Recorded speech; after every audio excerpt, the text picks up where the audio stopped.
Meus irmãos, graça e paz. Amém. Eu gostaria de convidar a igreja a se colocar em pé. Nós iremos dar início ao nosso culto. Depois de um dia de trabalho, um dia muito abençoado, uma tarde proveitosa, estamos nesse momento para adorar ao Senhor Deus. Iremos adorar ao Senhor, iremos prestar o culto ao Senhor, e devemos invocar a sua presença para que Deus possa nos visitar poderosamente, que Ele possa ser servido, adorado através de cada vida, de cada coração aqui nesta noite, em nome de Jesus. Amém, meu irmão? Que Deus renove as nossas forças, amém? Possamos ter um culto abençoado, que a palavra possa estar penetrando os nossos corações, gerando nas nossas vidas transformação, em nome do Senhor. Curva a sua cabeça, oremos ao Senhor. Maravilhoso Deus, te rendemos graças, louvamos o teu nome, Senhor, por este dia abençoado, Senhor Deus. Mas neste instante nós invocamos a tua presença, Pai, durante cada ato deste culto, Senhor. Nós queremos te adorar, ó Deus, e reconhecemos que por nós mesmos nós não conseguimos adentrar o Santo dos Santos. Nós somos pecadores, nós somos falhos, finitos, limitados. Mas, ó Deus, nós pedimos, ó Deus, e te clamamos por misericórdia, Pai. Que o Senhor tenha misericórdia das nossas vidas, que o Senhor molde as nossas vidas, que o Senhor possa moldar as nossas vidas conforme a tua vontade e o teu querer, ó Deus. E que a nossa adoração, levantar das nossas mãos, o nosso louvor, cheguem ao teu trono como incenso suave às tuas narinas, ó Pai. Recebe o nosso culto, recebe a nossa adoração. Vem sobre nós, fala conosco através da tua palavra. Esta é a nossa oração em nome de Jesus. Amém, Senhor. Glória a Deus. Meu querido irmão, ainda em pé, por gentileza, abra a sua Bíblia no Salmo 47. Os irmãos estão chegando, podem entrar. Enquanto isso, o irmão abre a palavra do Senhor Deus, abra a sua Bíblia no Salmo 47. Iremos ler juntos os 2 primeiros versículos deste Salmo. Salmo 47, todos juntos, os 2 primeiros versículos. Batei palmas, todos os povos, celebrai a Deus com vozes de júbilo, pois o Senhor é altíssimo, é tremendo, é o grande Rei de toda a terra. Mais uma vez, queridos, batei palmas, todos os povos, celebrai a Deus com vozes de júbilo, pois o Senhor altíssimo é tremendo, é o grande Rei. Amém, glória a Deus. O grande Rei de toda a terra.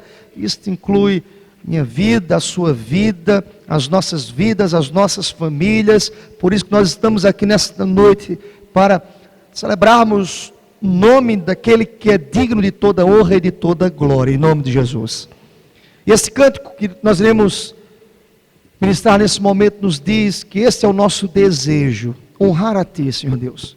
Meu desejo é Te adorar, o meu desejo é levantar as minhas mãos diante do Teu trono. O meu desejo, Senhor Deus, é abrir o meu coração ao Senhor todos os dias, na certeza de que o Senhor é fiel, de que o Senhor não falha, em nome de Jesus. Amém, meu irmão? Louvemos ao Senhor.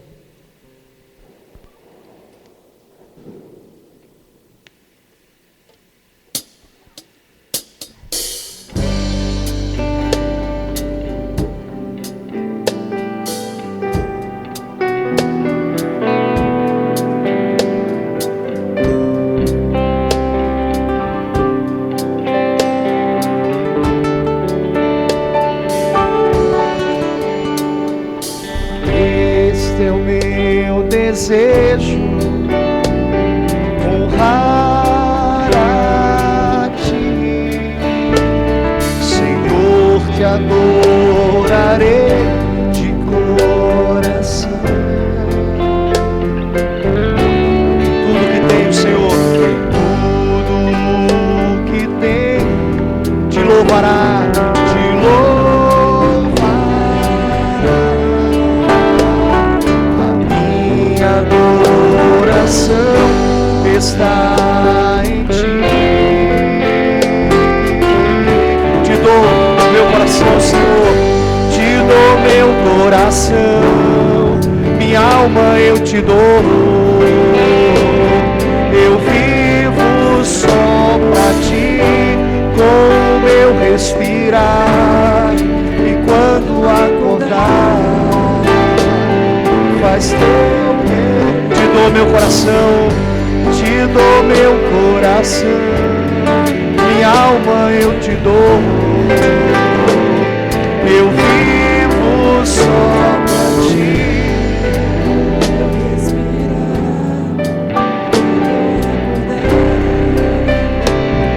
Faz Teu querer em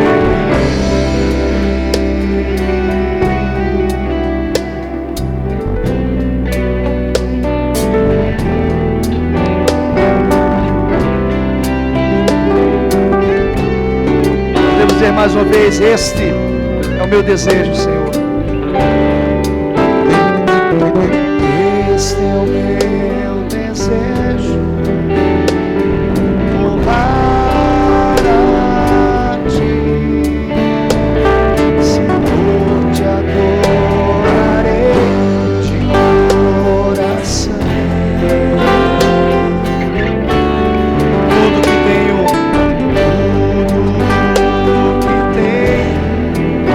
louvará, Senhor. A minha adoração está em Ti. Está em Ti.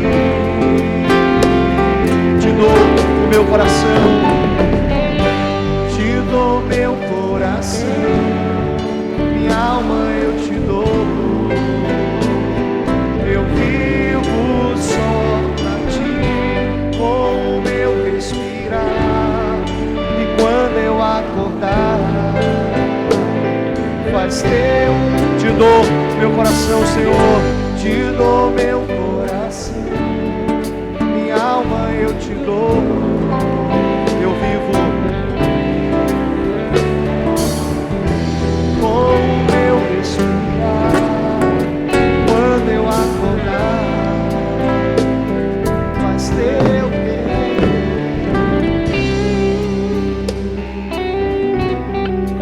Aleluia.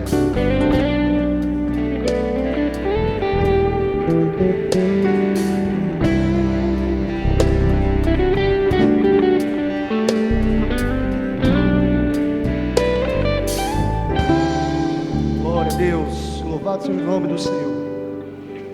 Nós terminamos o período da tarde cantando música que eu particularmente gosto muito, que é uma música de adoração a Deus, de celebração, que diz que eu canto, eu Te adoro. Há uma divisão de vozes, os homens e as mulheres, e ao Senhor, como lemos neste instante, batei palmas todos os povos, celebrai ao Senhor com vozes de júbilo. Júbilo, meu irmão, é muita alegria. Amém? Eu sei que tivemos um dia corrido, os estandes, as apresentações, desde muito cedo, as pessoas arrumando, mas nós reconhecemos que aquele que é o autor e consumador da nossa fé é digno de toda honra, de toda glória, em nome de Jesus. Amém, meu irmão? Por esta razão eu te convido a celebrar ao Senhor Deus com alegria, em nome de Jesus. Tu és santo, Senhor. O Senhor é poderoso, é digno de adoração, de louvor.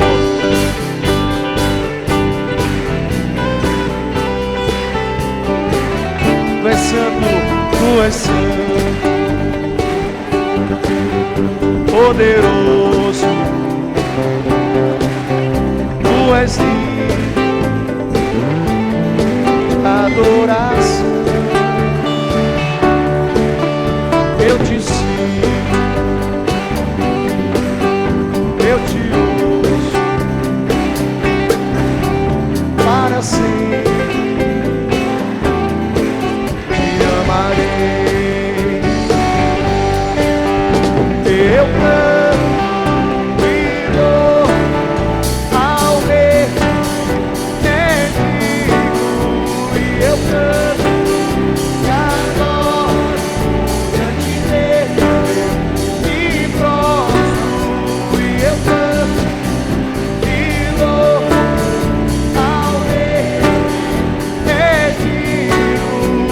eu canto e adoro diante dele, eu me prostro, príncipe da paz, só por ele eu viverei.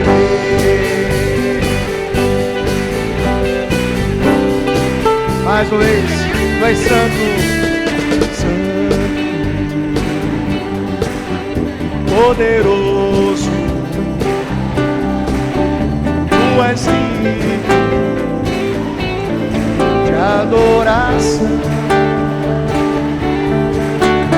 Eu te sigo, eu te ouço, para sempre te amarei. Eu canto, Senhor, eu canto e adoro ao Rei que é digno. Eu canto, adoro diante dele, eu me prostro. E eu canto e louvo ao Rei que é digno. E eu canto diante dele, eu me prostro, príncipe da paz, só por ele eu viverei. E eu canto e louvo ao Rei que é digno. E eu canto e adoro diante dele, eu me prostro. Eu canto e louvo ao Rei que é digno. E eu canto e adoro diante dele, eu me prostro, príncipe da paz, só por ele eu viverei. Príncipe da paz, só por ele eu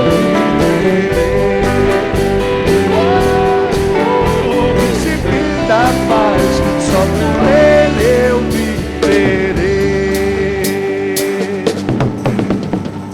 Oh,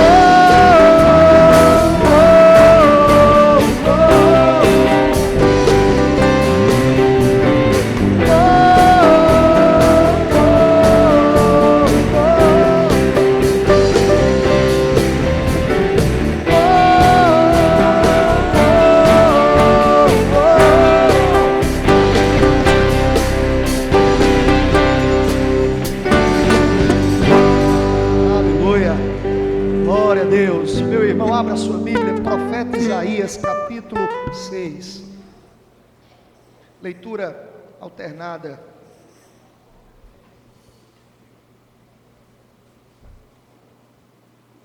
Do versículo 1 ao versículo 8.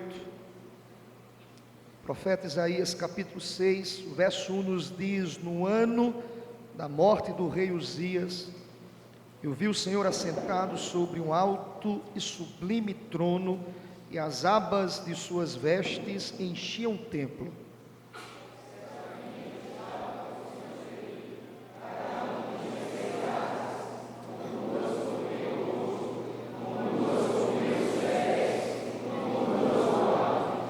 E clamavam uns para os outros, dizendo: Santo, Santo, Santo é o Senhor dos exércitos.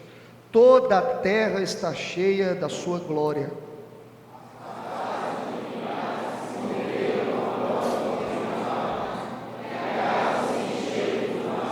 Então disse eu: ai de mim, estou perdido, porque sou homem de lábios impuros, habito no meio do povo de impuros lábios, e os meus olhos viram o Rei, o Senhor dos exércitos.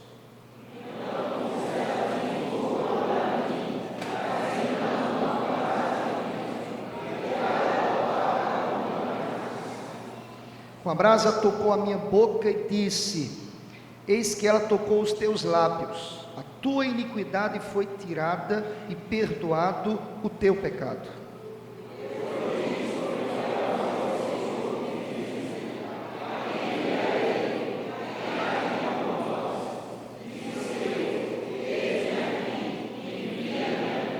Glória a Deus. Vamos repetir o verso 8 da seguinte forma.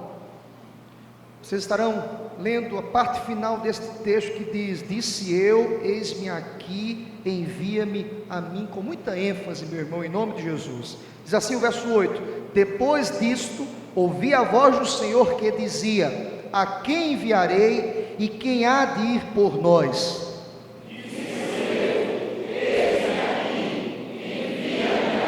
Glória a Deus.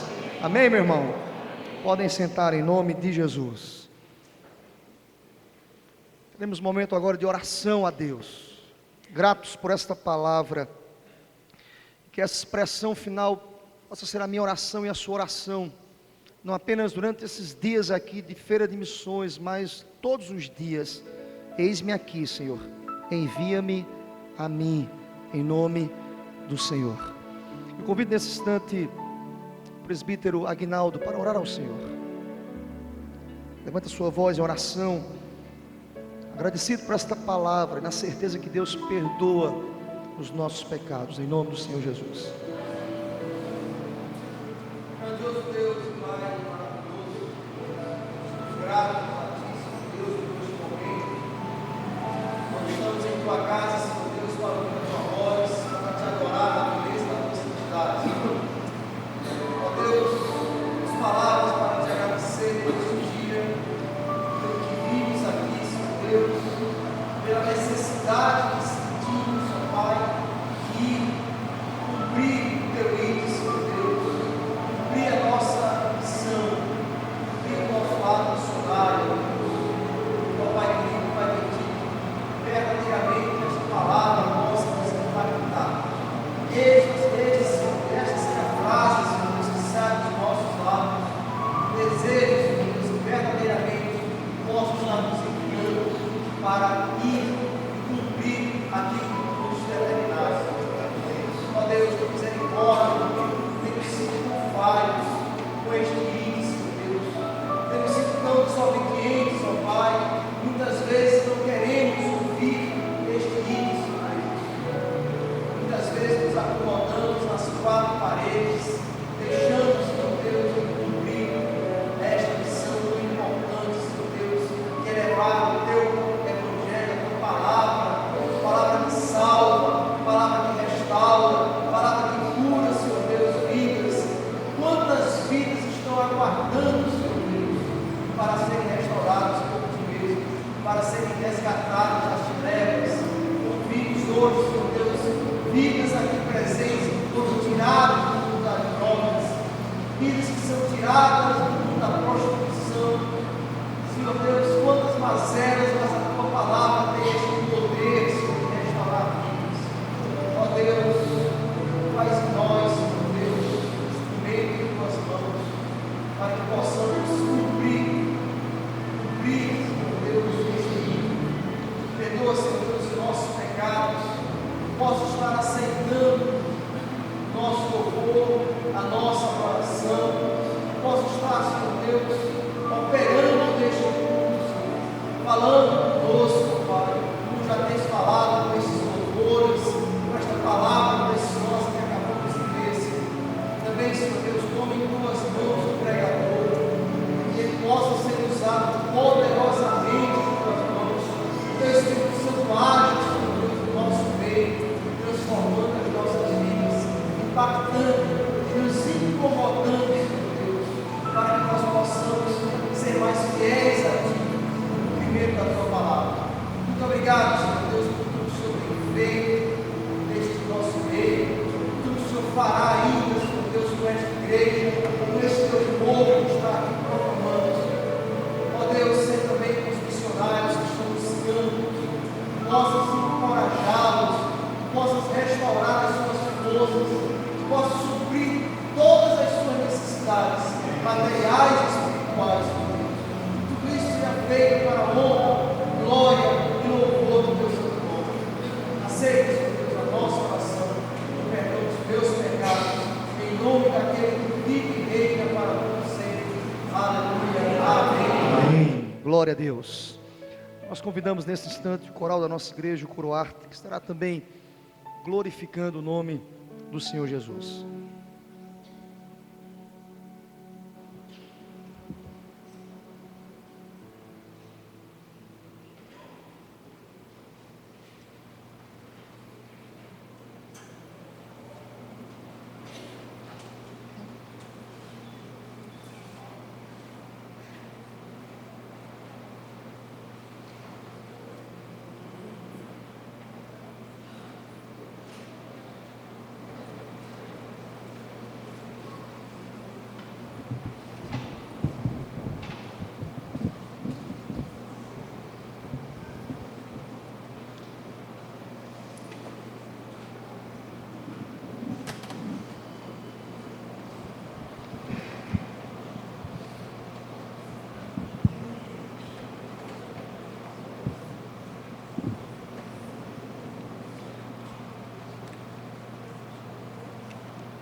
Graça e paz, queridos irmãos.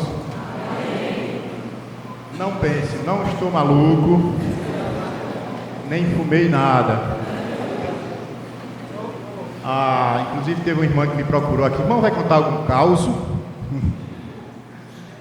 E eu também não vou contar nenhum caos.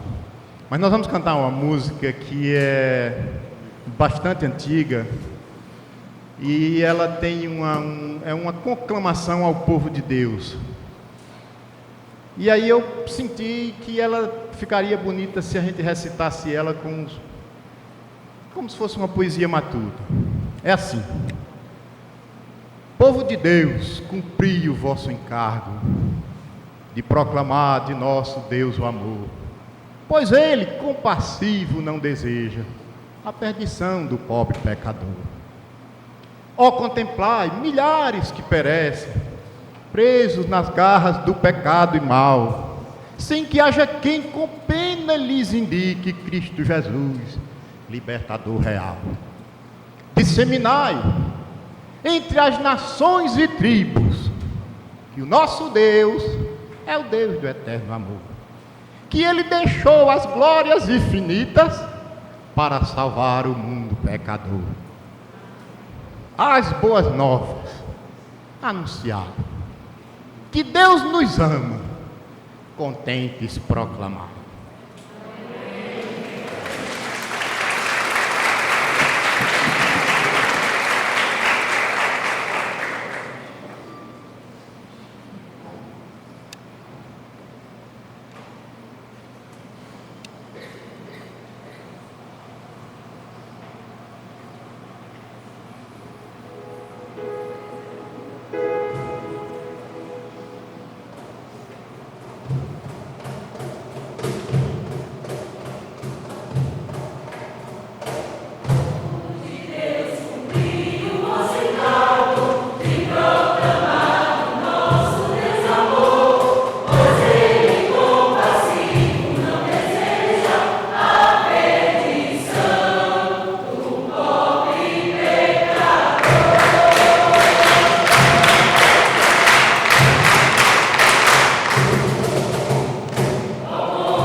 Alô? Só mais um detalhe. Quando o Elísio foi me emprestar, disse: agora esse aí é de caba macho. Eu não sei o que ele quis dizer com isso.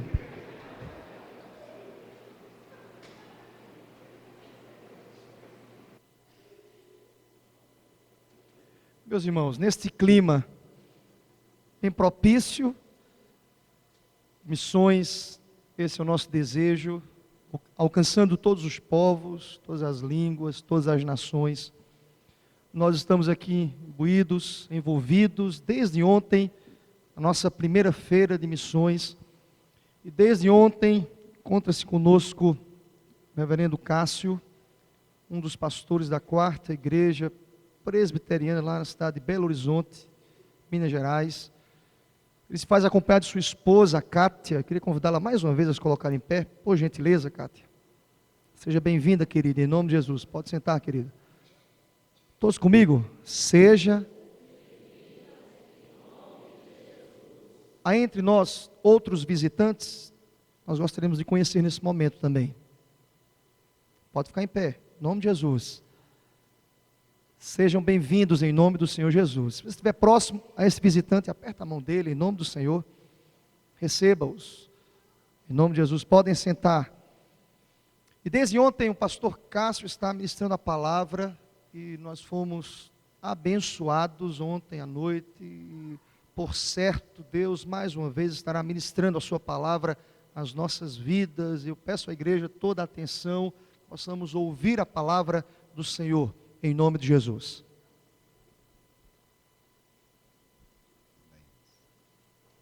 Pois bem, irmãos, muito bom poder retornar ao púlpito e rever os irmãos, alguns que eu vi ontem. Irmãos, nós estamos tratando desse tema tão abençoado, extraordinário, a missão da igreja. E durante todo o dia, à tarde, nós vimos aí como a igreja tem se movimentado em torno da tarefa missionária. Nós vimos grandes projetos, ouvimos alguns irmãos falando de forma fantástica acerca do seu trabalho na obra do Senhor. E cabe a nós, aqui neste momento, refletir nas Sagradas Escrituras acerca desse trabalho que temos realizado. Ontem à noite, nós discutimos 3 questões de suma importância. Nós vimos que a missão deve ser fundamentada na singularidade de Cristo. Cristo é singular para a salvação do homem. O homem está perdido sem Deus. A igreja precisa movimentar-se em direção a esse coração que está perdido. Vimos também que a missão é uma questão de fé. Precisamos crer no Senhor. Precisamos estar estabelecidos de fato no centro da perspectiva de Deus para as nossas vidas. Aquilo que cremos determina aquilo que somos e aquilo que fazemos. E nós vimos que na obra missionária você precisa ser uma bênção onde você está plantado. A igreja precisa fazer a diferença. A igreja precisa influenciar a vida das pessoas. A igreja precisa ser um agente transformador, mudar a vida daqueles que estão ao seu redor. Nessa noite nós vamos caminhar um pouco mais acerca dessa concepção reformada de missões.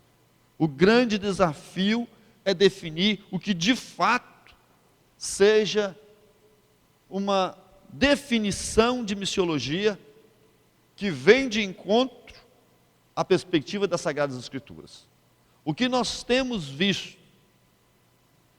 durante anos a fio é uma missiologia, é uma ação da igreja focada sobretudo na necessidade humana.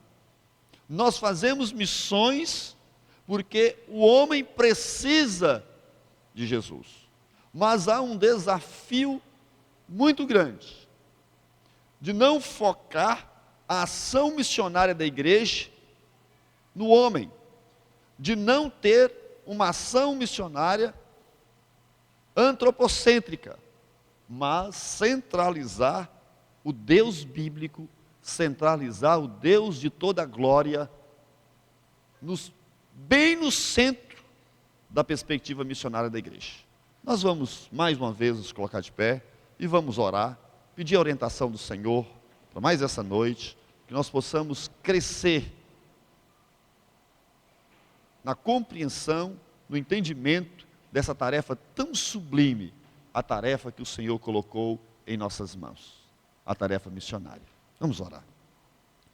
Senhor amado, nesta hora nós louvamos o teu nome, louvamos o teu glorioso nome e nos colocamos à tua disposição para que o Senhor esteja falando conosco, falando ao coração de cada um que se encontra aqui nessa noite, e que o Senhor nos desafie, Pai, e que o Senhor movimente a nossa vida e nos leve de encontro àquilo que o Senhor tem para nós, nos leve de encontro ao teu glorioso projeto do Senhor para as nossas vidas individualmente e para as nossas vidas como igreja do Senhor. Nós te pedimos isto em nome de Jesus. Amém. Podeis sentar, irmãos. Amados, vamos começar trazendo uma definição rápida da missão da igreja. A missão da igreja consiste no ato de levar o mover de Deus em direção ao coração do homem. Deus se movimenta em direção ao coração do homem. Quando nós definimos missão nesta perspectiva, nós passamos a entender que a tarefa missionária não é uma tarefa que inicia com a igreja, não é uma tarefa que tem a sua base na existência da igreja, mas a tarefa missionária tem como base o próprio Deus.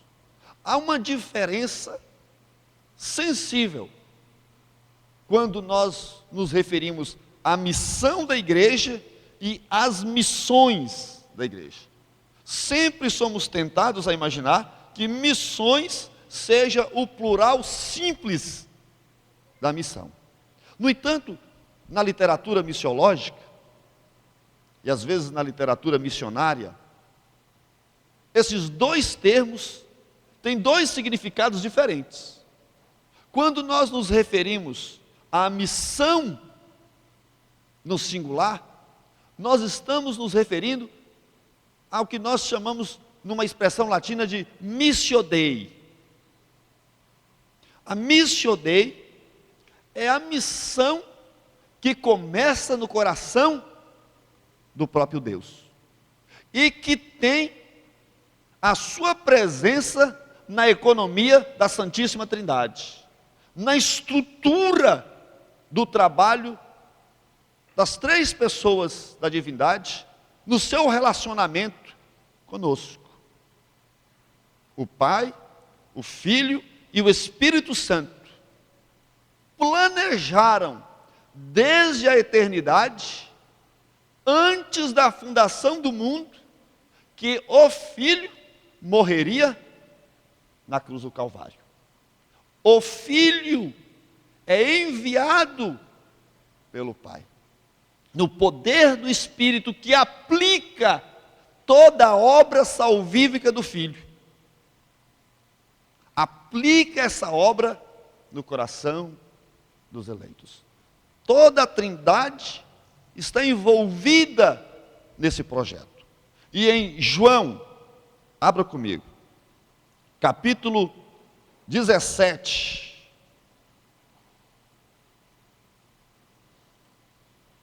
João, capítulo 17. O Senhor Jesus estende esta tarefa que é dele à sua igreja. Versículo 18. Assim como tu me enviaste ao mundo, também eu os enviei ao mundo. O Senhor, o próprio Jesus, envia a sua igreja para que ela continue aquilo que ele simplesmente havia começado. Então, neste sentido, a missão define a participação da igreja na obra salvífica de Cristo Jesus. Desta forma, a missão não é nossa. A missão é de Cristo, que por sua vez estende a igreja. A esta participação da igreja no projeto salvífico do Senhor, nós chamamos de missão. Por sua vez, chamamos de missões os empreendimentos da igreja na aplicação dessa missão. Quando a igreja se dirige ao mundo, quando a igreja se movimenta em duas perspectivas, Mateus, no texto da grande comissão, todos nós bem o conhecemos, capítulo 28, apresenta esta primeira perspectiva. Jesus, versículo 18.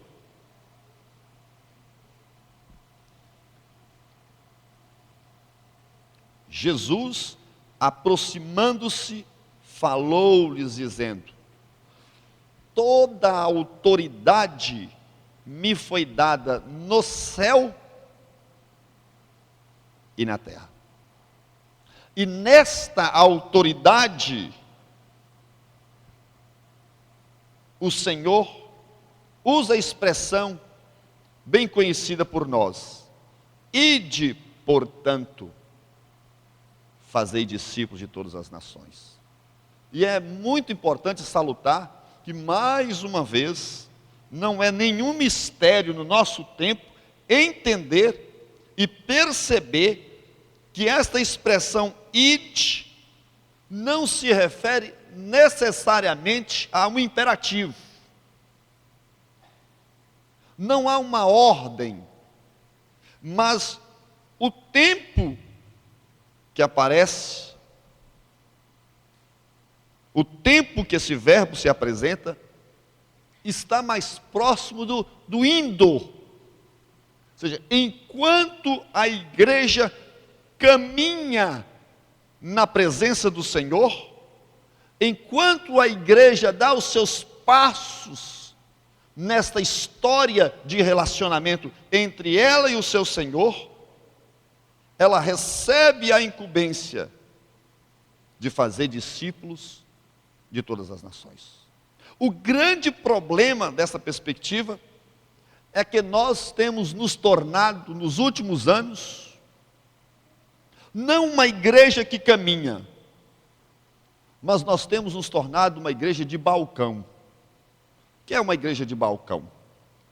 Lá na minha terra, no Vale do Jequitinhonha, era muito comum aquelas antigas vendas, eu acho que vocês as têm por aqui também, onde o dono da venda ficava do outro lado do balcão, e ele apresentava os produtos que ele tinha do lado de cá, não é assim? Então nós olhávamos na prateleira e ficávamos escolhendo, e ele então pegava tudo que você pedia. Às vezes nós colocávamos aquele, principalmente roupa, um montão de roupa no balcão, não comprávamos nada, só para perturbar o vendedor. A igreja tem se tornado assim. Ela se coloca no balcão e oferece para a clientela os seus produtos. É um retorno à igreja medieval, em que a igreja era composta apenas de um clero, e este clero oferecia o seu sacrifício e oferecia o seu serviço a Deus em favor do povo. A igreja do nosso tempo tem se tornado outra vez uma igreja assim. Por onde nós olhemos a realidade da igreja, nós percebemos isto. A igreja ela pode ser imensa. 100 membros, 200, 300, não importa, o percentual é o mesmo. Numa igreja de 100 membros, apenas 20 ou 30 trabalham. Acho que não estou exagerando, né? 100 membros, 20, 30 trabalham, via de regra. E os outros consomem o que os 20 ou 30 trabalham, oferecem. Alguns vêm para cá oferecer o seu louvor, tocando. Outros pregando, bonito. E alguns irmãos, eles começam a julgar. Ah, eu não vou ficar nesta igreja porque ela não tem um bom louvor. Eu não vou ficar nesta igreja porque ela não tem uma boa escola dominical para educar meus filhos. Eu não vou ficar nesta igreja porque o pastor é muito ruim de púlpito. Ele não sabe pregar, ou ele não prega no meu nível. Nós passamos a escolher a igreja que vamos frequentar pelo nível do serviço que ela oferece a nós. E se o serviço da igreja não é bom, ela não serve para mim. Porque eu não sou a igreja, eu sou um cliente da igreja. A igreja é aquela que está prestando serviço. E a igreja se torna do balcão quando ela aceita essa situação. E ao invés de oferecer o seu serviço a Deus, como sacrifício vivo, como um culto que agrade ao Senhor, ela oferece o seu serviço aos clientes. Porque afinal de contas, eles estão pagando. E quem paga, tem a razão sempre. Não é verdade? Esse é um vício do nosso tempo. A igreja precisa acordar e perceber que o seu serviço não pode ser direcionado aos indivíduos, mas o serviço da igreja é dirigido a Deus, é dirigido ao Senhor de toda a glória. E se nos reunimos em torno do Senhor. E se falamos para dirigir a igreja para a presença do Senhor. E se cantamos, não cantamos para agradar aos ouvidos de quem nos ouve. Porque quem nos ouve não pode ser as pessoas. Nós devemos cantar a Deus. Devemos colocar todo o nosso culto diante do Senhor. Esta é a igreja que anda servindo ao Senhor. E enquanto esta igreja anda, ela deve focar a sua atenção nessa necessidade de servir a Deus. E então nós partimos para buscar aqueles que estão perdidos, porque o culto do Senhor precisa de adoradores. O culto do Senhor precisa que a sua igreja escolhida antes da fundação do mundo dê assistência. O foco não é o homem, mas o foco é a glória de Deus. Fazer missões, então, é levar o mover de Deus, do próprio Deus, em direção ao coração do homem, para a glória do Senhor.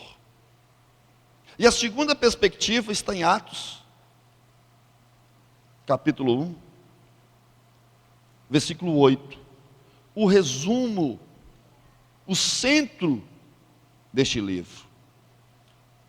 Mas recebereis poder ao descer sobre vós o Espírito Santo, e sereis minhas testemunhas, tanto em Jerusalém, como em toda a Judéia e Samaria, e até aos confins da terra.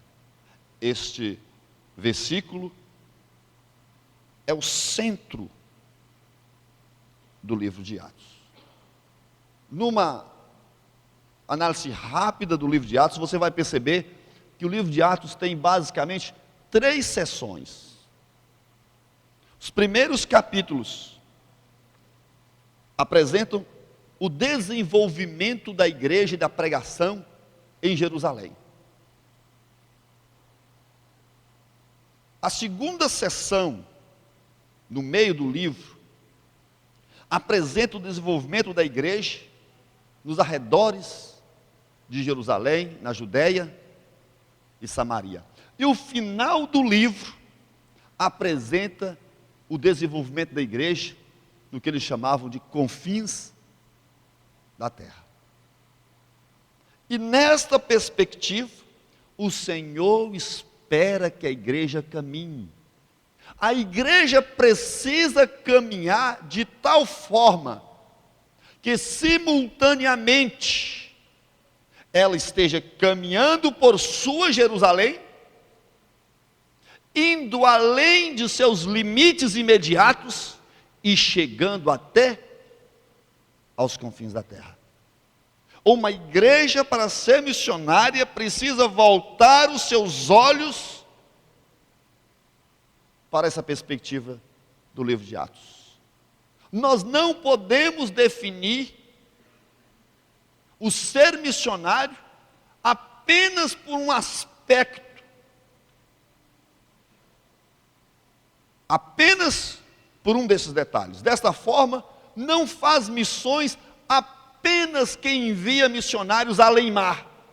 Durante muitos anos, sobretudo na definição missiológica europeia, ficou definido e se imaginava que para fazer missões você precisava enviar missionários além das terras salgadas, além do oceano, principalmente pela perspectiva de que a Europa já era um continente alcançado.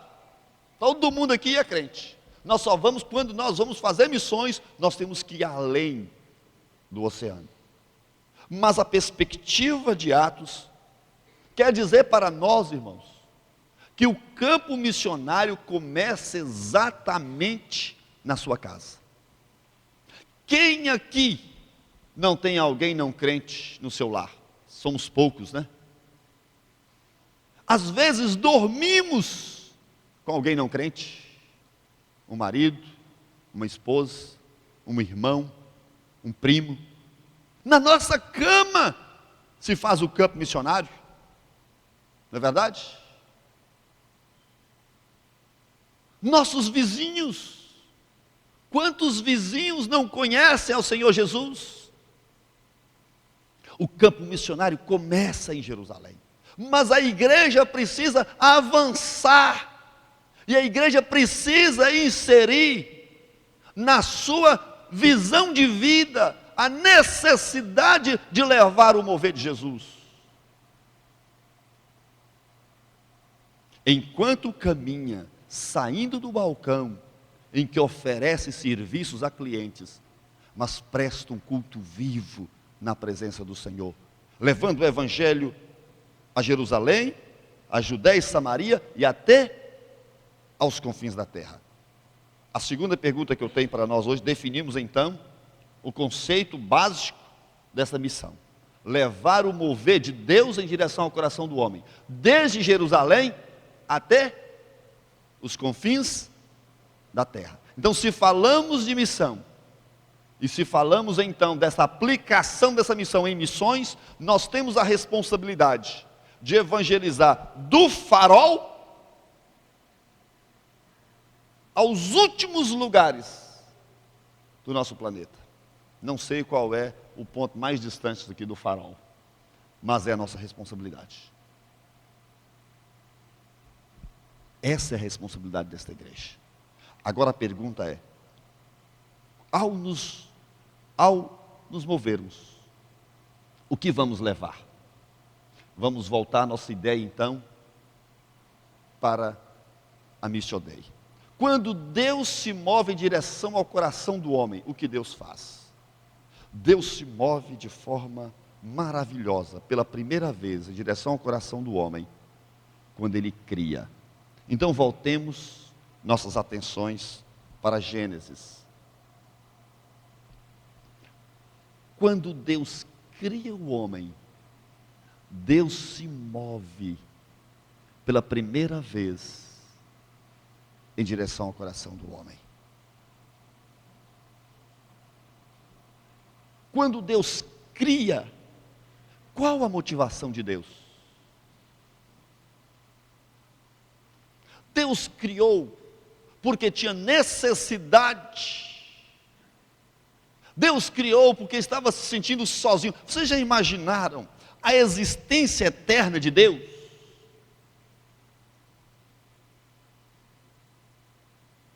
Eternamente existindo. É muito difícil para a nossa mente finita imaginar algo sem princípio e sem fim. Então é muito comum imaginar que ao criar, Deus tinha necessidade de companheiros, mas o Senhor é autossuficiente. Deus não precisa de nada além dele mesmo. Deus não precisa de ninguém além dele mesmo para a sua sobrevivência. Toda a força divina, todo o poder de Deus vem dele mesmo. Ele não absorve força de nada além de si mesmo. Quando Deus cria, então, ele não é movido por nenhuma necessidade, mas ele é movido de bondade e profundo amor. Deus decide repartir a sua forma de vida, o seu poder, a sua glória. Decide então nos criar. E Deus nos cria à sua imagem e semelhança. E nos coloca no contexto de uma criação maior do que nós. E quando Deus cria o homem à sua imagem e semelhança, ele estabelece um vínculo com este homem. E por meio deste vínculo, Deus estabelece então que o homem é o seu representante em meio a tudo aquilo que ele criou. A ideia dessa imagem e semelhança de Deus na criação é mais ou menos uma ideia muito comum no mundo antigo. Quando um rei dominava um território muito distante de seu palácio, ele colocava uma imagem, uma estátua de si mesmo, para que aqueles súditos sempre estivessem se lembrando do seu domínio, apesar de toda a distância. Deus faz exatamente isto quando coloca Adão no meio da criação. Adão, a imagem e semelhança de Deus, representa ao Deus de toda a glória, de tal maneira, irmãos, que tudo aquilo que Deus desejava com a criação, o fazia a partir de Adão. E tudo que a criação precisava de Deus, a criação buscava a partir de Adão. Nesse sentido, Adão é o mediador entre Deus e a criação. E quando Deus estabelece esta linha pactual, Deus dá mandatos, responsabilidades a Adão. E a partir dessas responsabilidades, nós poderemos vislumbrar a tarefa missionária. E foram 3 as responsabilidades que o Senhor deu a Adão já no Éden. A primeira responsabilidade nós podemos perceber por meio de seu símbolo. capítulo 2, verso 1 ao verso 3. Alguém pode ler? Deixa eu ver se dá para ler bem alto para nós.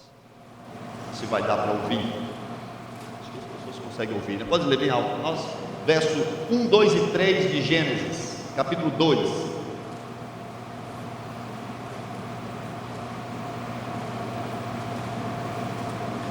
Acho que não vai dar para ouvir, né? Capítulo 2, verso 1, 2 e 3.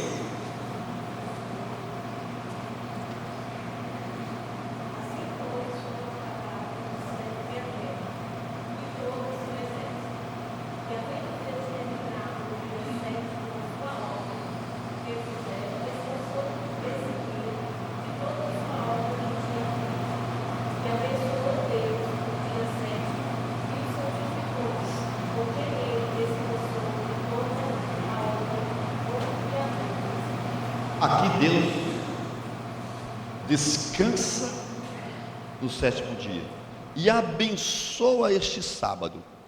E o sábado significa nada mais, nada menos que exaltação.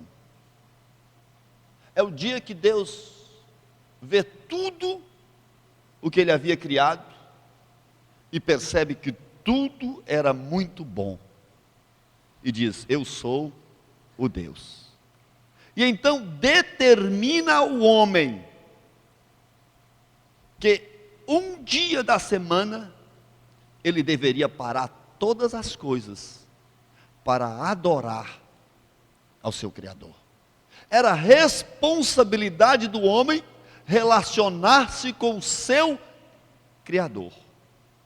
E por meio deste sábado, por meio deste mandato, o Senhor estava estabelecendo a ordem correta de todas as coisas. Na mentalidade mundana, o centro de todas as coisas é o homem. Na mentalidade secular, às vezes absorvida por nós na igreja, nós somos o centro de todas as coisas. Tudo gira em torno do ser humano. O próprio Deus precisa atender às nossas necessidades. Irmãos, eu tive um problema recentemente com alguém. E a pessoa deixou de ir à igreja. Sabe qual a razão que ela deu para deixar de ir à igreja? Ela disse assim: eu servi ao Senhor muito tempo. Busquei a Deus e fiz um pedido com muita fé. E Deus não me atendeu, também não vou mais na igreja.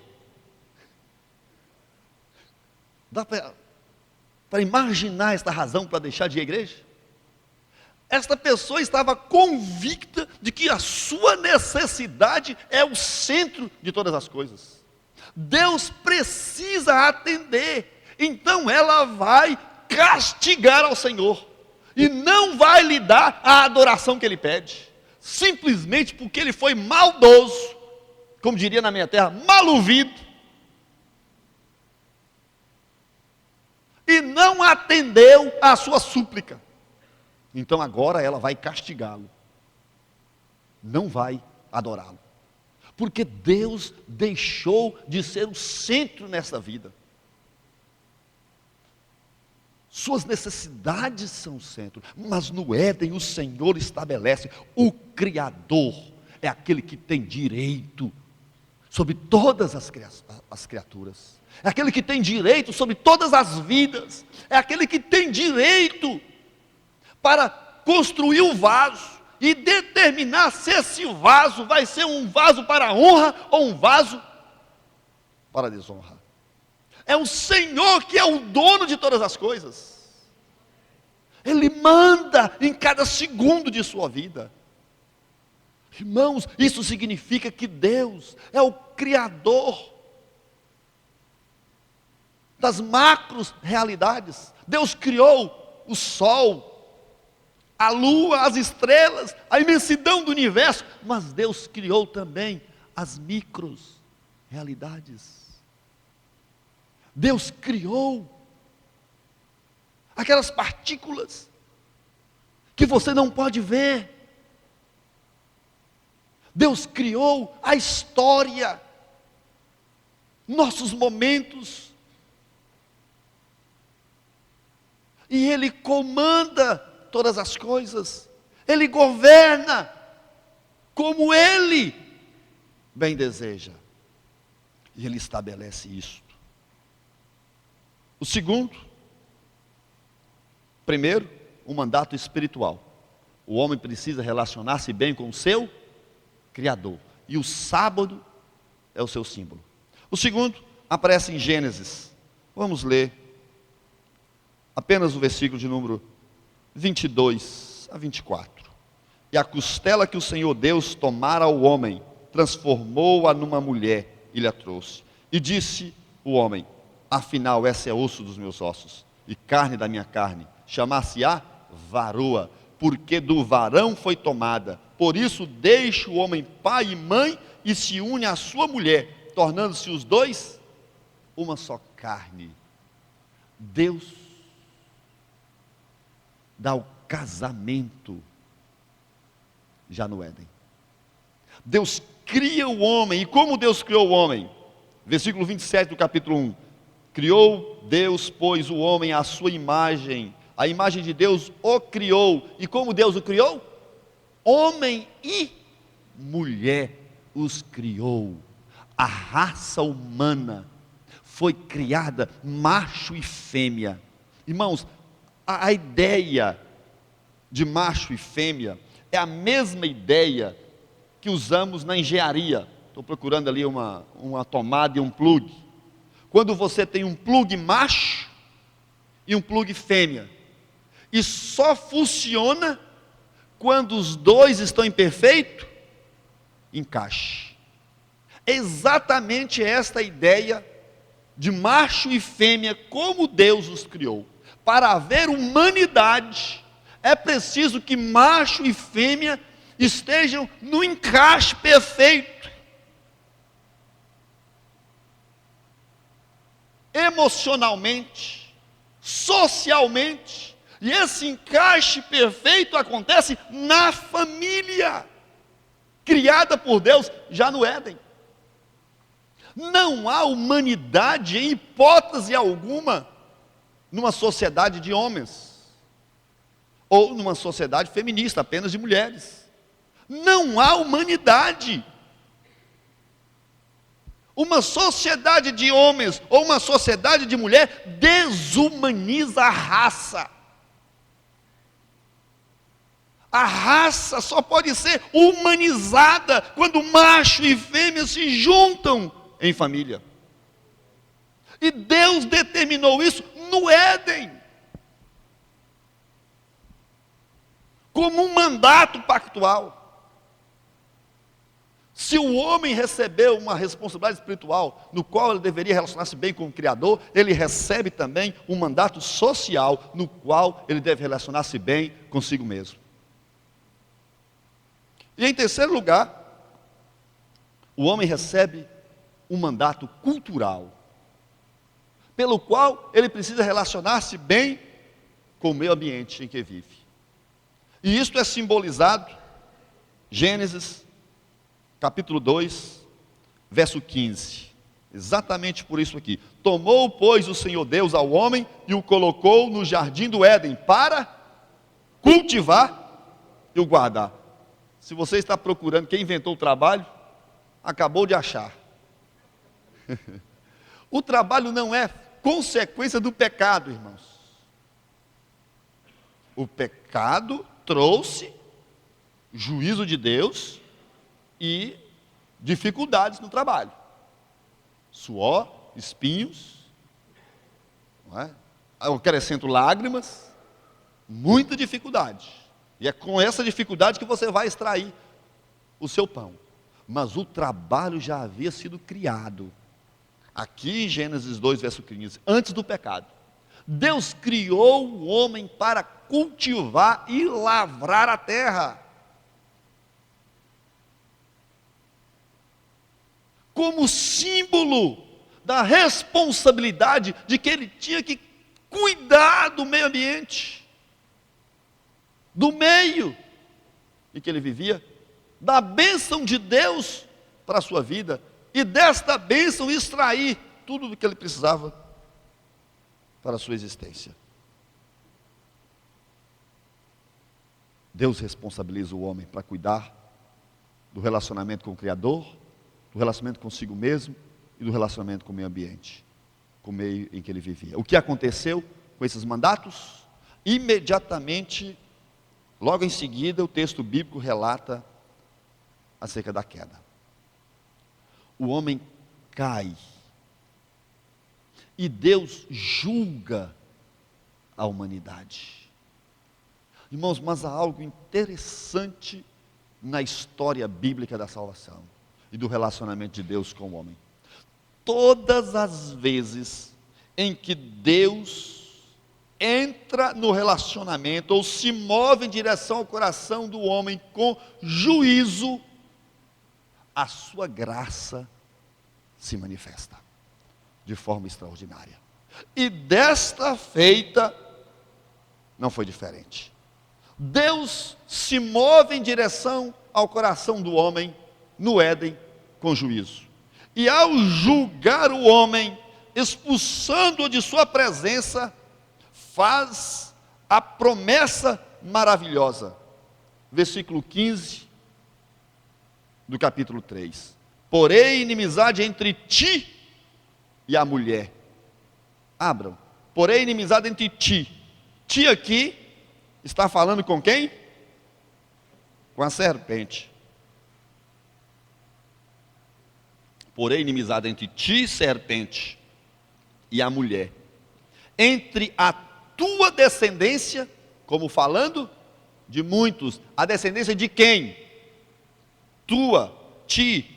Está falando com a serpente. Tu aqui é uma referência a quem ele estava falando. E o seu descendente, muda a pessoa, então agora está falando do outro. Colocarei inimizade entre a tua descendência, falando de muitos, e o seu descendente, falando de apenas um descendente da mulher. Este te ferirá a cabeça, e tu lhe ferirás o calcanhar.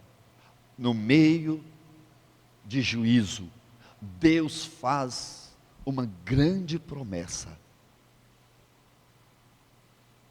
Deus promete salvação em Cristo Jesus.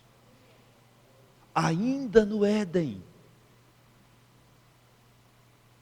ainda na primeira ação de juízo de Deus, Jesus já aparece como promessa daquela mulher.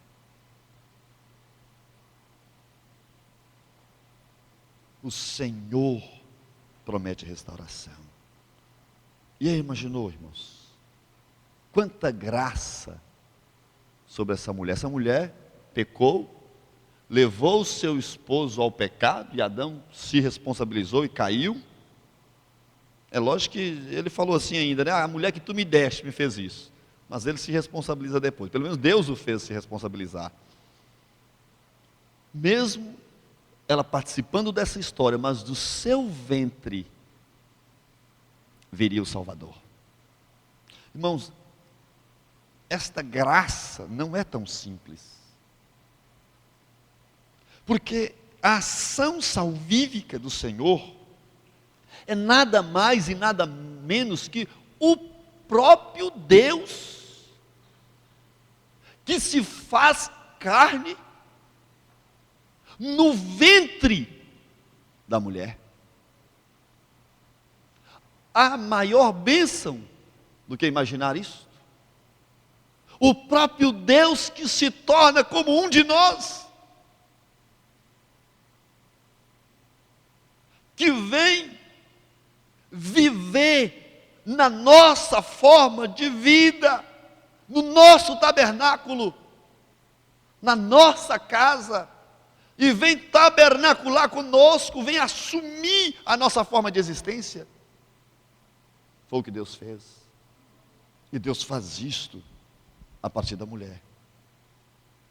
Isto é graça sem igual. E Deus se move em direção ao coração do homem. ainda que em juízo, prometendo a salvação em Cristo Jesus. E neste momento, começa então a saga divina.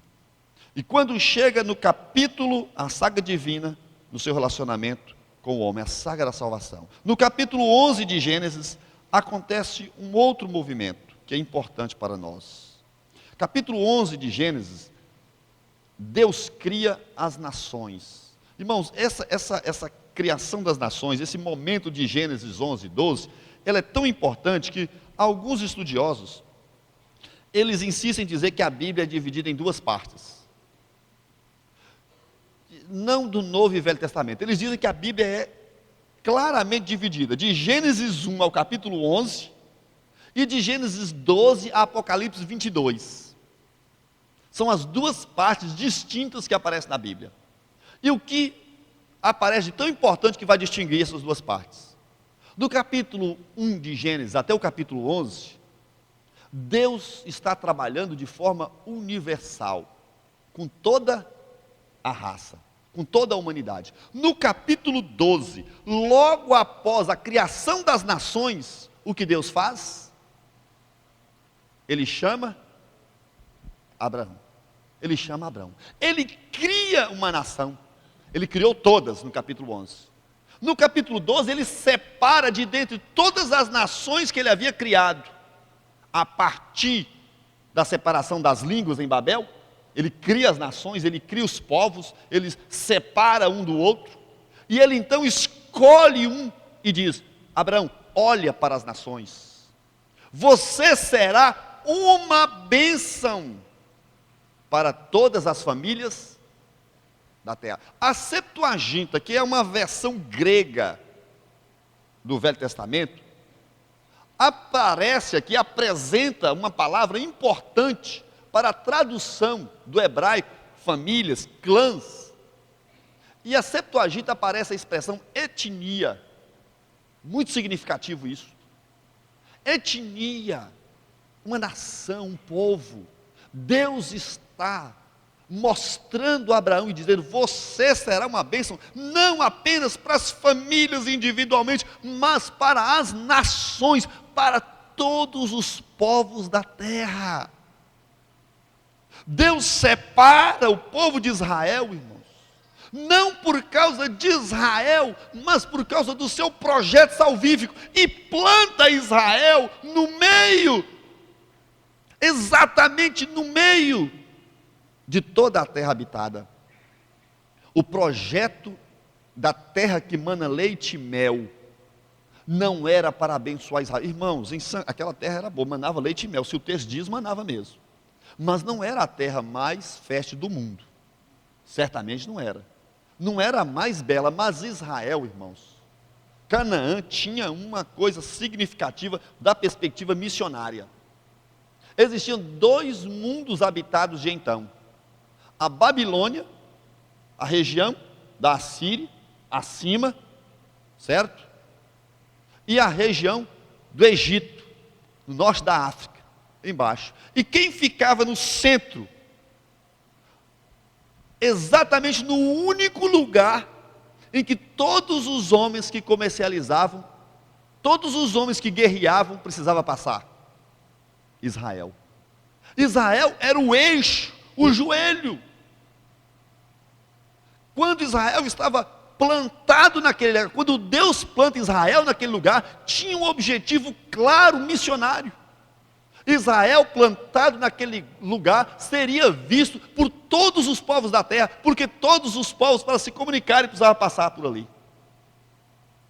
Israel tem uma função, e aquela terra manava leite e mel da perspectiva missionária, e a função de Israel era anunciar o Deus de toda a glória, até que a plenitude dos tempos chegasse, e nascesse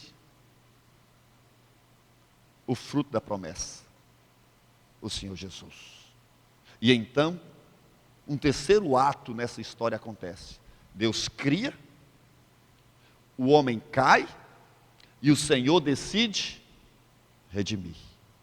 E ao redimir, Efésios capítulo 2, versículo 10.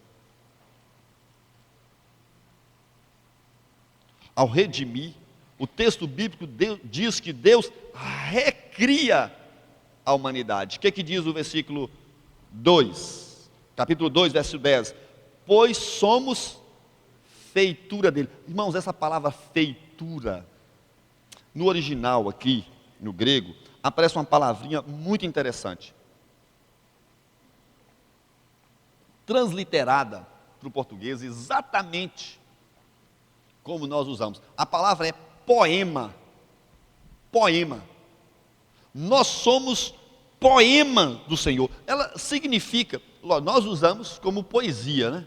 É um poema. Significa algo cujas arestas foram lapidadas, foram retiradas. Algo perfeito, trabalhado por Deus, sem nenhuma ponta, sem nenhuma aresta. O Senhor trabalha nossos corações, e então somos tornados poemas do Senhor, criados agora não mais em Adão, mas em Cristo Jesus, para as boas obras, as quais Deus de antemão preparou para que andássemos nelas. E esse de antemão está reportando ao Éden e aos mandatos que ele estabelece para nós. E então entendemos que o conteúdo da missão da igreja não é outro senão restaurar as responsabilidades que Deus estabeleceu antes da queda. Então, é a responsabilidade da igreja pensar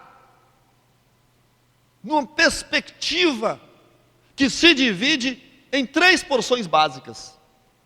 É missão da igreja restaurar, neste tempo de redenção, o relacionamento do homem com Deus, mas também restaurar o homem no seu relacionamento consigo mesmo, e restaurar o relacionamento do homem com o seu meio ambiente. É responsabilidade nossa ter uma amplitude de trabalho missionário que compreenda a nossa responsabilidade de restaurar o homem por inteiro, na integralidade do seu ser. Então, assim, irmãos, nós entendemos que restaurar o relacionamento de Deus com o homem é básico. Porque o que adianta, irmãos, restaurarmos o relacionamento do homem com as coisas e não restaurarmos com Deus? O que adianta? Já dissemos ontem, se você, irmãos, quiser comprar uma casa nova, se você tiver dinheiro, você vai comprá-la? Vai. Se você quiser comprar um carro novo, se você tiver dinheiro, você vai comprar, você nem precisa orar, nem precisa pedir a Deus. Nem precisa. Tem muitos aí que deixam Deus de lado, nem acreditam em Deus, e tem casa nova, carro novo, tem curso de doutorado, pós-doutorado, os caras são ateus e tem tudo isso. Tem gente que tem bom casamento, irmão, boas famílias. Você conhece gente não crente que tem boas famílias? Boas famílias. É óbvio, entendemos que todas as coisas vêm de Deus, mas essa pessoa não precisou de Deus, não precisou crer no Senhor para ter uma boa família. Mas eu desafio esta pessoa a entrar no céu sem Jesus. Quero ver. Irmãos, sem Deus você pode ter casa, carro, comida, família, bom casamento, bons cursos, mas você não entra no céu, irmãos. Não entra no céu. Esse é o verdadeiro problema da humanidade. E é aqui que nós devemos imaginar que é o principal trabalho da igreja. Mas ele não é o único, irmãos. Deus nos chamou para também restaurar o relacionamento do homem consigo mesmo.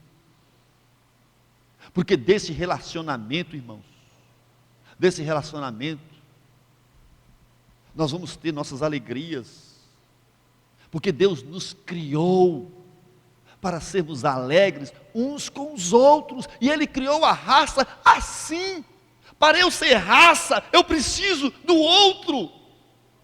Para eu ser raça, para eu ser gente, para eu ser autêntico, para eu ser humano, eu preciso da minha esposa, da minha família, dos meus filhos. Deus me agraciou com a bênção de participar da criação. Irmãos, Deus criou minha filha e eu estava lá, naquele momento histórico. Eu recebi a bênção de poder gerar alguém, em nome de Deus.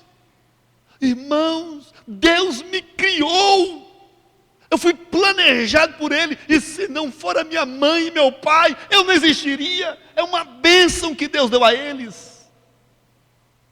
Nós participamos do ato criativo de Deus. Por isso precisamos restaurar esses relacionamentos. E nós também precisamos restaurar o relacionamento do homem com o seu meio ambiente. Irmãos, nós destruímos tudo. E Deus criou a terra, irmãos. Deus criou a água, a luz. E nós usufruímos dessas coisas, mas nós não nos importamos com elas. Somos como gafanhoto, irmãos. Consumimos tudo. E depois reclamamos de Deus, das coisas ruins que estamos passando, pelas quais estamos passando. Nós precisamos voltar nossa atenção para proteger aquilo que Deus criou. É nossa responsabilidade, irmãos. Isso não é responsabilidade apenas das pessoas que creem que essas coisas são Deus. Isso não é Deus, irmãos.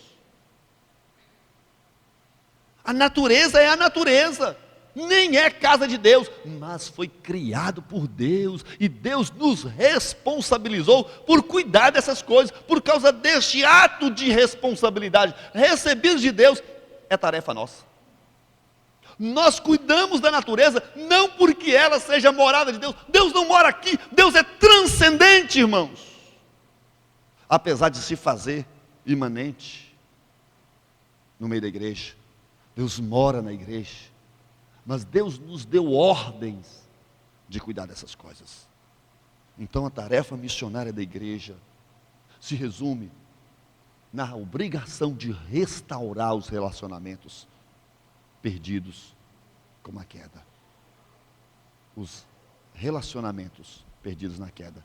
Relacionamento espiritual com seu Criador, social consigo mesmo e cultural com o meio em que ele vive.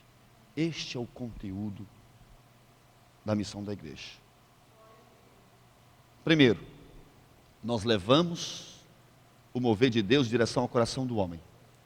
Fazemos missões porque o Senhor concedeu a nós parte da sua tarefa, a tarefa salvífica. A nossa missão, então, é a missão de Deus ao mundo.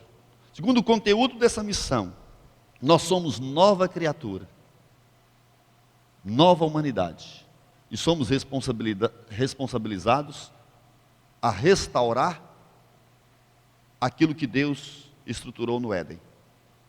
Agora, como faremos isso, irmãos? Como igreja, qual a postura ideal da igreja do Senhor? Como ela precisa se apresentar? Como ela precisa estar na presença de Deus? Quero chamar a sua atenção para 2 Coríntios, capítulo 2.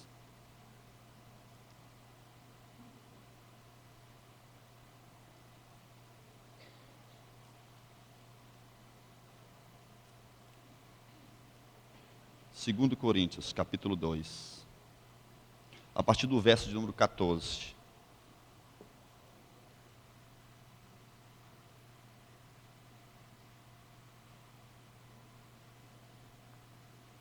Diz assim: graça, porém, a Deus que em Cristo sempre nos conduz em triunfo, e por meio de nós manifesta em todo lugar a fragrância do seu conhecimento, porque nós somos para com Deus o bom perfume de Cristo, tendo tanto nos que são salvos, como nos que se perdem. Irmãos, a figura que aparece aqui, usada por Paulo, é até interessante. O texto é: graças, porém, a Deus, que em Cristo sempre nos conduz em triunfo. É normal, é comum, sempre interpretarmos esse versículo de uma forma triunfalista.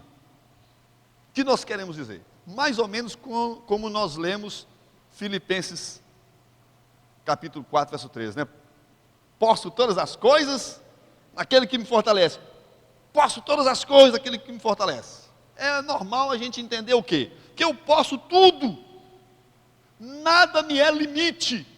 Eu vou triunfar. Cristo me conduz em triunfo constante. Sempre eu vou ter vitórias. Não é comum interpretarmos o texto assim? Mas esse texto não está se referindo necessariamente a isto. Nem o texto de Filipenses. A figura, que é uma figura bélica. Que figura é essa? Imagina. Era comum, naquele tempo, o general, isso aconteceu com Davi, vocês vão se lembrar, ele ia para a guerra, e quando ele vencia, e ele não conseguia, ele trazia o quê?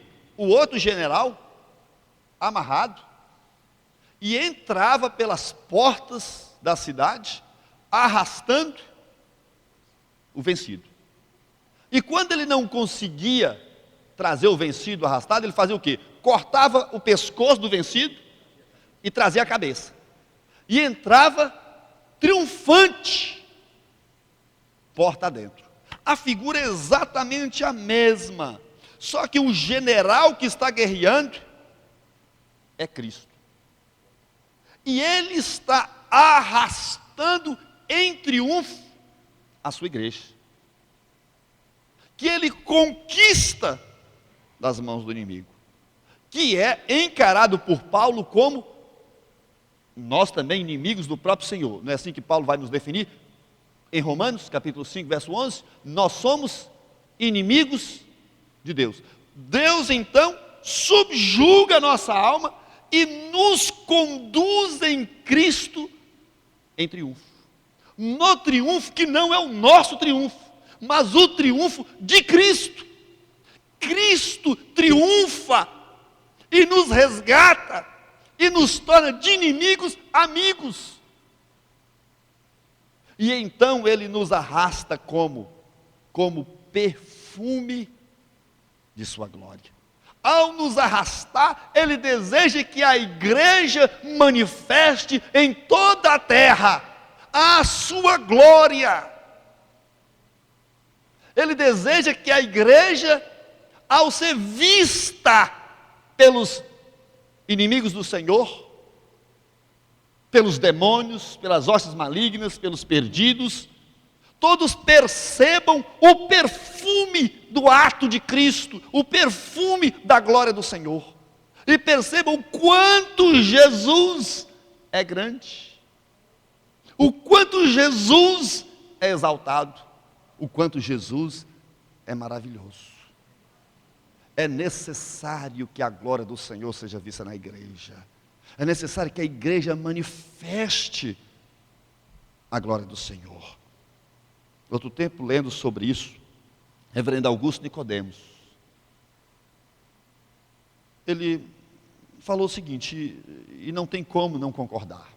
Ele disse que o grande problema da igreja do nosso século é que mais de 70% das pessoas que estão sentadas em nossos bancos não passaram pelo novo nascimento, não se converteram de fato, não tiveram a vida transformada pelo Senhor. E ele continua a se justificar, diz ele, não que ele, nem eu, não que eu acredite que o crente não peque. Não, o crente peca. Mas o problema, irmãos, é que as pessoas na igreja insistentemente vivem no pecado. Nós estamos o tempo todo negando a glória do Senhor com nossas vidas. Nós estamos negando a bondade de Deus e nós estamos fazendo Deus participantes de nosso pecado, irmãos. E nós envolvemos Deus em tanta situação. Irmãos, certa vez, irmãos, eu fiquei muito intrigado, porque cheguei num lugar e comecei a orar, junto com os irmãos de oração, irmãos do fogo, oração poderosa, e eu fiquei intrigado com uma situação. Eu nunca via o esposo de uma irmã. E eu fiquei querendo, eu estava chegando, não conhecia bem a situação toda, não perguntei logo de cara. Um dia eu tive curiosidade e perguntei para outra. Aquela irmã de tanto poder, irmãos, de tanta oração, orava por aquele casamento, eu descobri que o marido que ela tinha, não era marido dela, era marido de outra. É por isso que eu nunca o vi, que ele estava sempre na outra, ele era de outra cidade, e tinha um caso com ela, e aparecia lá de vez em quando. E eu sempre orei para Deus abençoar aquele casamento. Eu falei, meu Deus, o que é que eu estou pedindo? Eu acho que eu estou pedindo para que a outra mulher morra. Eu fiquei assustado. As pessoas, nós estamos envolvendo Deus em nossos pecados com muita facilidade, irmãos. Nós pedimos Deus para abençoar nosso caixa 2. Nós pedimos Deus para abençoar a cola. Nós pedimos Deus para abençoar as falcatruas que nós arrumamos. Pecamos e ainda queremos ser abençoados. Como aqueles casos, em Minas Gerais isso é muito comum. O irmão foi dar testemunho na frente da igreja, e o pastor esqueceu de perguntar o que era. E ele falou assim, pastor, tirei minha carteira. Pastor, tirei minha carteira, foi Deus que me deu. Pastor, eu não ia passar. O pastor, foi uma bênção. 5 reaisinhos. 5 reais eu tirei minha carteira. Quando o cara falou assim, eu preciso do café, então, eu não tenho, só tem 5 reais. Ele aceitou. Pastor, que bênção, pastor. 5. Irmãos, isso é comum, irmãos. E eu testemunhei, de forma ocular, eu estava na hora. Eu e um pastor amigo, pastor amigo e eu estávamos conversando com o crente e repreendendo. Ele estava andando sem carteira, de moto, para cima e para baixo. E ele falou assim, não, você não pode andar sem carteira de moto. Ele falou, não, Deus está me abençoando demais, eu tenho uma espada aqui. Meu colega se assustou, você tem uma espada? Aí ele levantou, era uma motozinha que levantava o banco assim, tirou a espada, era uma Bíblia. Essa espada está me defendendo, toda vez que vem um guarda, eu lembro da espada e Deus me defende. Ainda fez um gesto. Deus me defende, e o guarda nem me vê. Irmãos, nós envolvemos Deus em nossas falcatruas, irmãos. Irmãos, nós envolvemos Deus em cada coisa. Você já viu? Torcedor de futebol. Tem um cara aqui, torcedor do esporte, não tem? Ainda fica orando para o esporte ganhar. Aí fica 2 atletas de Cristo. Não é? Um do time do esporte, qual é o adversário? O Náutico. Agora imagina Deus no meio do torcedor do Náutico e do esporte. Deus, eu quero que o esporte ganhe. Aí vem um anjo, a bola vai entrar. O anjo vai, toca a bola para fora. Você perde, é Barbie? Meu Deus. Vocês estão entendendo o que eu quero mostrar para vocês, irmãos? Nós envolvemos Deus em coisas absurdas. E quando nós envolvemos Deus nas nossas falcatruas, nós negamos a existência divina, nós negamos a sua santidade, nós negamos o seu poder e somos ateus práticos, irmãos.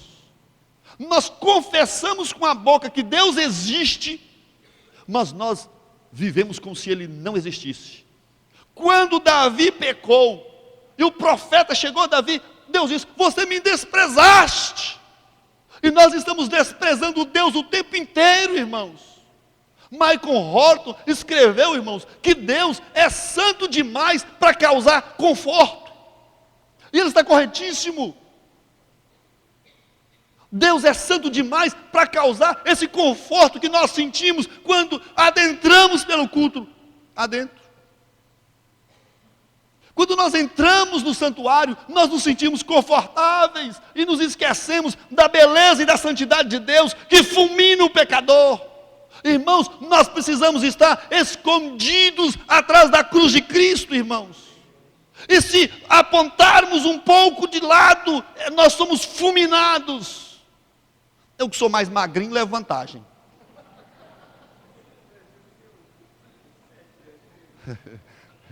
Alguns. Pastor Sérgio se queimou?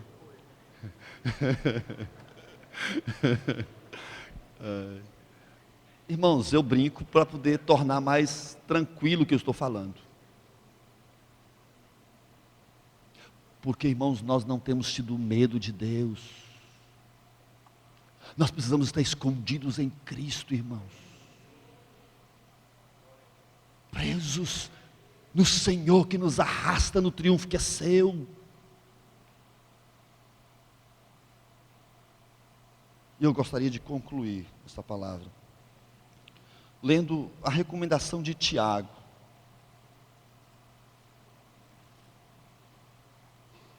Tiago, capítulo 1, verso 19, usando essas duas palavras para o nosso deleite. Tiago 1,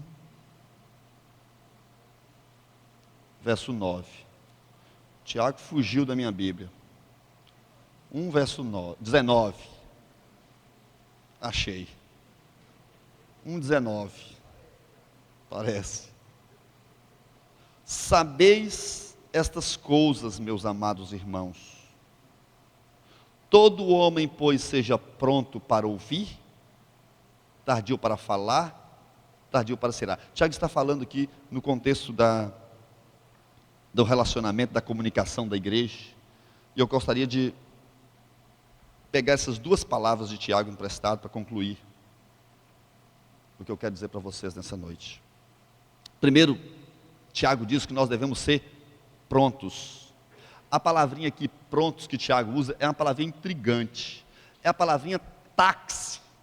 Nós usamos a palavra também no português. Táxi, não é? O que é um táxi nosso? É um carro de aluguel, né? Um carro que deve, teoricamente, estar sempre disponível, sempre pronto. E assim deve ser a igreja, pronta para ouvir. Sabe o problema que nós temos, irmãos?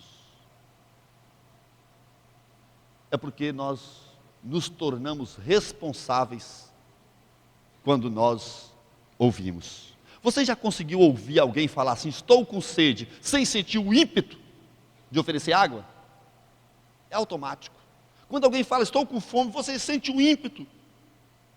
Quando nós ouvimos as pessoas, nós nos sentimos responsáveis. É por isso que nós não gostamos de ouvir ninguém. Quando a gente pergunta assim, tudo bem, pastor? A gente espera que ele responda tudo. Se ele começar a falar algo que a gente imagine que vai ter outra resposta, a gente dá um jeito de sair fora. E aí a gente chega ali e fala, pô, pastor, você viu que o pastor Misael é chato, né? Toda vez a gente fala com ele e fala que está ruim. Reclama demais da vida. Não é assim? Nós não queremos ouvir. É chato mesmo? Não, é benção. Nós não queremos ouvir ninguém, irmãos. Nós não queremos ouvir as pessoas. Nós queremos que as pessoas respondam para nós de forma rápida, irmãos. Nós precisamos parar, irmãos, e estarmos prontos para as pessoas,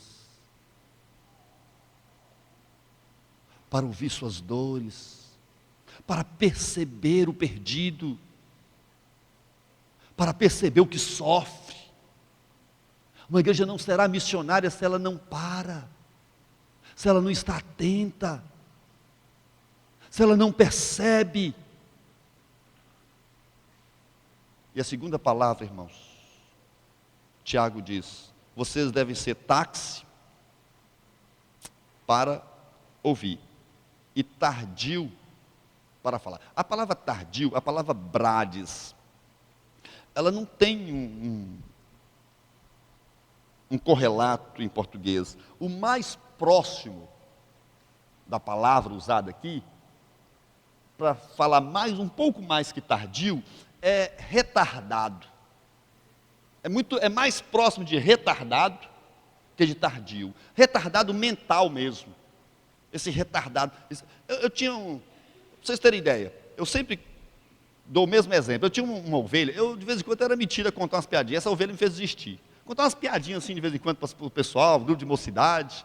E toda vez que eu contava uma piada, ela falava assim: e o final, pastor?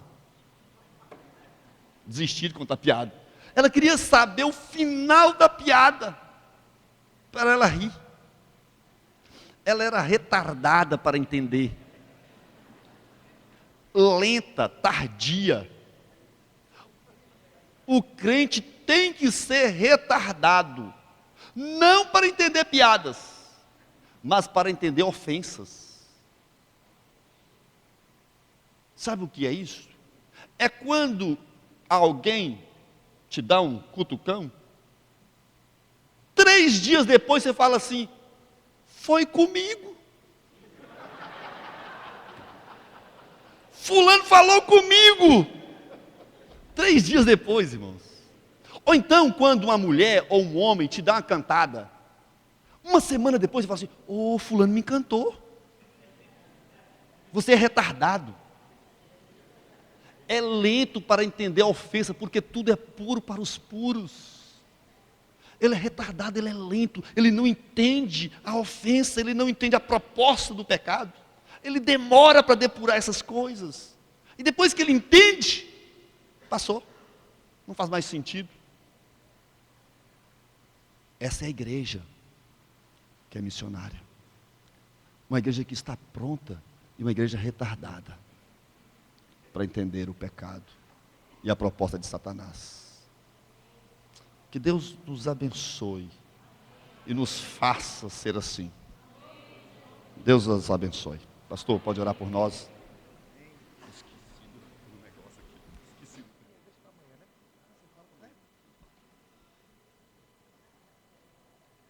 Amém, meu irmão? Se vocês quiserem, o pastor volta e continua. O amém foi tão animado, pastor, que eu acho que eles querem que o pastor continue aqui até meia-noite, na bênção, meu irmão. Eu quero te convidar a ficar em pé, meu querido irmão, em nome de Jesus. O dia hoje foi um dia muito abençoado, graças a Deus. É bom terminar um sábado assim, sorrindo, feliz, ouvindo a palavra do Senhor, mas sobretudo, compreendendo o que o Senhor Deus requer de mim e de você. Que você possa guardar o que foi ministrado no seu coração, em nome de Jesus. Você possa colocar em prática aquilo que foi dito pelo Senhor, usando o pastor Cássio para ministrar as nossas vidas em nome de Jesus. Amém? Amém, meu irmão? Amanhã a feira continua em nome de Jesus. Amanhã às 9 horas estaremos aqui em nome de Jesus. Estaremos aqui cultuando ao Senhor, ministração da ceia, levantamento da oferta missionária, que levantamos uma vez por mês. O pastor Cássio vai estar dando uma reflexão, quem sabe mais 3 horas, né, pastor? Amanhã de manhã? Na bênção. Glória a Deus. Mas amanhã teremos também a feira de missões. Olha, eu já estive visitando alguns estandes, e um melhor que o outro, tem sido uma bênção. Eu quero fazer uma propaganda do meu aqui, a PECOM, aqui no meu gabinete. Visitem, tá certo? A Agência Presbiteriana de Evangelização e Comunicação. Tem sido uma bênção. Nós estamos conhecendo um pouco mais da nossa IPB, uma igreja relevante, uma igreja abençoada. Então amanhã, de 9 às 10h30, culto e ministração da ceia, de 10h30 a meio-dia, exposição dos estandes. À noite, estaremos encerrando a nossa primeira feira de missões com um culto aqui abençoado às 18 horas. E mais uma vez o pastor Cássio estará sendo boca de Deus para as nossas vidas. Você crê nisso, meu irmão? Em nome de Jesus. Recebam a bênção. Logo em seguida a igreja senta, agradece a Deus pelo culto e vão na bênção em nome do Senhor. E que a graça e a paz do Senhor e Salvador Jesus Cristo, o amor de Deus, o nosso bondoso e eterno Pai, a comunhão e as consolações do divino Espírito Santo recaiam sobre todos vós, desde agora e para todo o sempre. Aleluia. Amém. Deus te abençoe, meu irmão, em nome de Jesus.